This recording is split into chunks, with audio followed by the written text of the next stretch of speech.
Good evening, and thank you for joining us on this Sunday. We begin tonight with a developing story out of Ukraine. This video shows new attacks near Europe's largest nuclear power plant. Overnight fighting there is reported as intense, and the plant has been repeatedly damaged by days of shelling.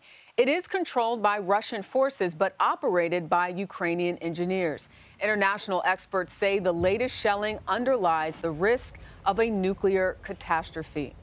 Now to a political battle for control of Congress. A CBS News poll out today shows Republicans heading into the fall still estimated to win control of the House this November. At the same time, President Biden's job approval has ticked up. CBS's Christina Ruffini joins us from Washington. Christina, former President Trump is also in an intensifying legal fight against that unprecedented FBI search at Mar-a-Lago. That's right, Jerika. And this week, a federal judge is going to consider whether or not to grant Trump's request to appoint a special master, that's a third party, to help oversee the review of those seized documents.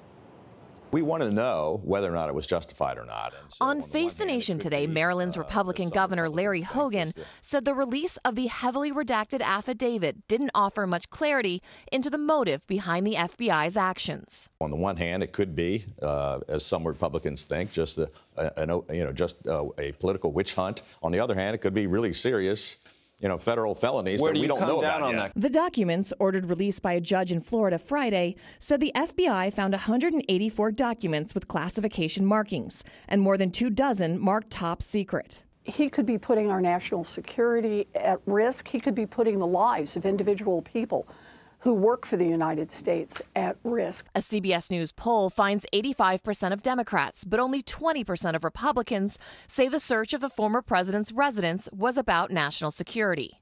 And 90% of Republicans think it was a political attempt to damage Trump. This is disgusting in my mind. Representative Adam Kinzinger is one of only 2 Republicans on the January 6 Select Committee. The hypocrisy of folks in my party that spent years chanting "lock her up" about Hillary Clinton because of some deleted emails are now out there defending a man who very clearly did not take the national security of the United States to heart.